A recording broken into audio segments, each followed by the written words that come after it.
that kept getting bigger and bigger and bigger and never would fatten on grass. And I said, well, it's the genetics in them. They're animals that are designed to go in a feed yard. Yeah. And not continue to stay on grass all their lives because they won't finish at the same age. Yeah.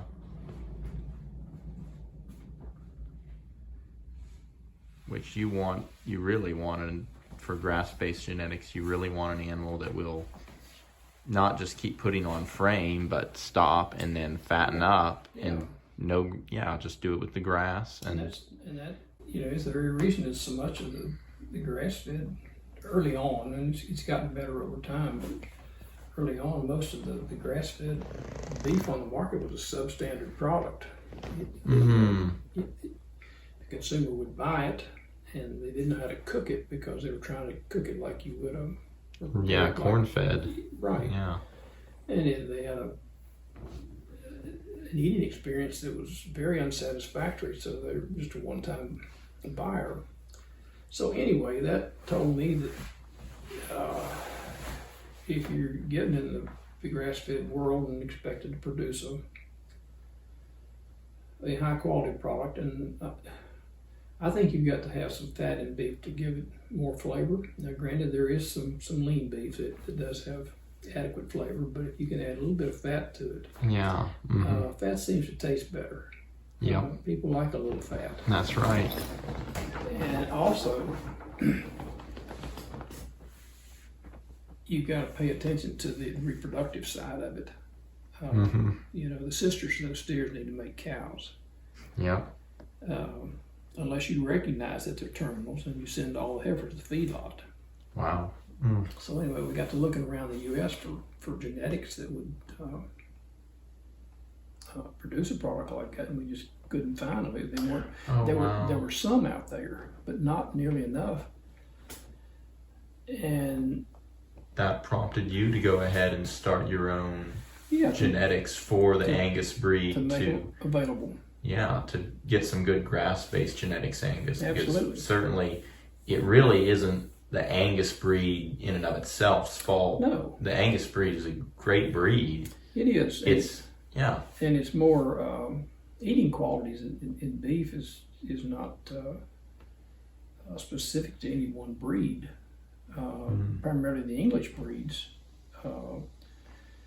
because that's where they were originally developed. And if you think about the exotics or continentals, most of them came from Europe, and they were kind of dual purpose, or they were draft animals, and they weren't bred for eating qualities. So that said, we ended up in New Zealand. Wow. And I was aware of New Zealand through Allen Nation's publication. Yeah, so that's right. I knew it was very much an agricultural economy and a grass-based economy. And the more research we did, it just seemed logical. So we actually befriended an Australian at that time that had some familiarity with genetic programs in New Zealand, and we ended up over there in 2005 and spent a few weeks. And we had actually contacted them and imported the first semen in 2004. Okay. Sustainable genetics was essentially born. We were using the semen ourselves, but people got to asking, well, can we have some of that? Where can we get it? So we started marketing semen. And that first Angus bull we brought across made quite an impact.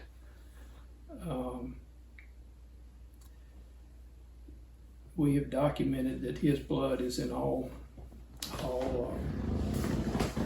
in 48 of the lower 48 states, and also in Hawaii. I'm not aware of any in Alaska yet, but every state in the country has some influence of the Pine Bank Weight Group 4197 bull.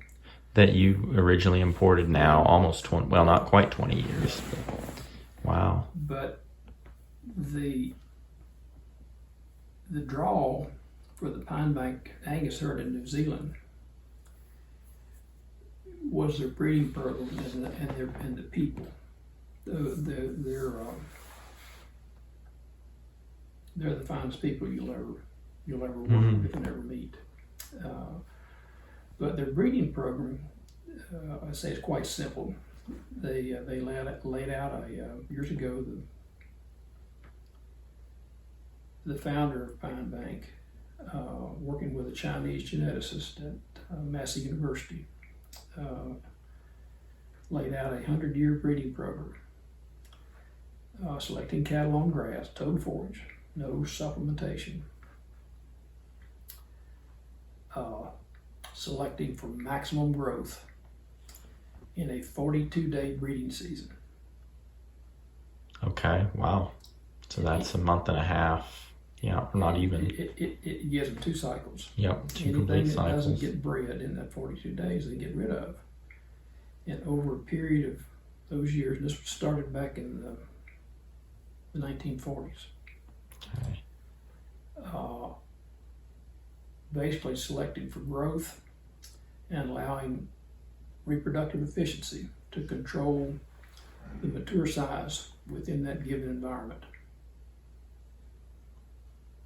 Okay. So you don't see 1,500 pound cows. You see mostly 1,000, 50, 1,200 pound cows.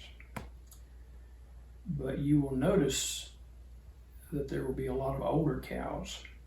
Mm-hmm. We're told that reproduction is not a highly heritable trait. You're not supposed to select for it, you cull against it. But over time, you start to see it shift the other way. Okay. And I truly believe that to be the case. The people, the researchers in this country that tell us that reproduction is not necessarily a highly heritable trait, only look at a very narrow window for research projects. Because in the professorial tenure track system in these universities, they have to do a research focus that allows them to advance through tenured system. It's an up or out. If you don't produce some kind of notable results in a 7-year window, you're out. And that's not fair if your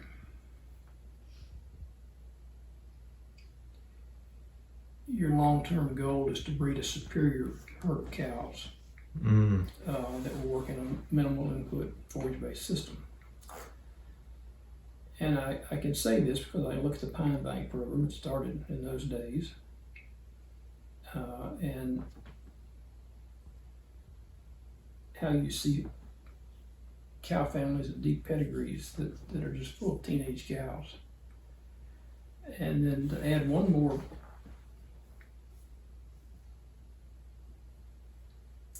documented instance of highly heritable reproductive efficiency. The Casey Beefmaster herd in Albany, Texas, Okay. has had a 21-day breeding season, 21 days, Okay. going on 30 plus years.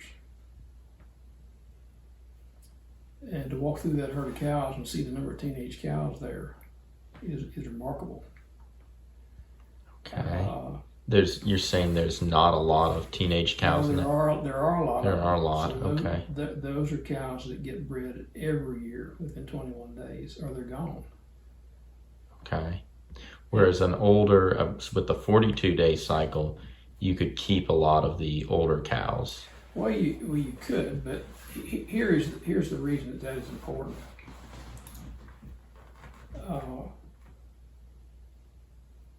A number of years ago, I guess probably 25-ish or thereabouts,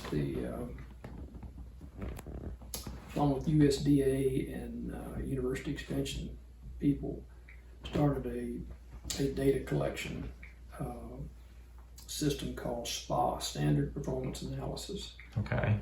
throughout the upper Midwest and High Plains, where producers would track their they would enter all their records, including their economic records, into this system, and the universities would calculate it for them and help them make their ranching and cow herds more profitable. And after a number of years and hundreds of thousands of data, they started to notice a very definitive trend in that for a cow to reach a level of profitability within their operation, she had to be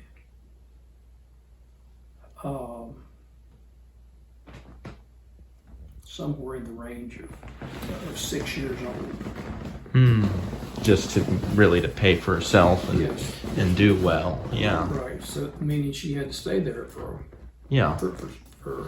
6 years. If the calf was 2 years of age, she had to win her 4th calf and be carrying her 5th calf before she reached a level of profitability, because heifer development costs a lot of money. Well, the interesting thing they started finding was she had to be almost 6 years of age, but the majority of the females in that program that they had all this data on were falling out of the herd before they reached that age. So they were losing money. So reproduction is a way more important than having a bigger frame size. If you don't have reproduction, the rest of it doesn't matter.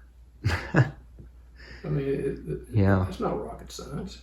That makes a whole lot of sense. But you've got these breed associations that are focused on more, bigger, better, as fast as they can get there. So if you summarize the mission and the genetics that you're going to get from sustainable genetics, it's going to be focused primarily on reproductive traits. It will be. We emphasize the bulls that we offer semen from be out of old cows. And we want a pedigree stack full of old teenage cows. We'd much rather have that than we would all the DPDs that you can throw at us. Okay. And interestingly, that first old bull we brought the semen across from New Zealand in 2004.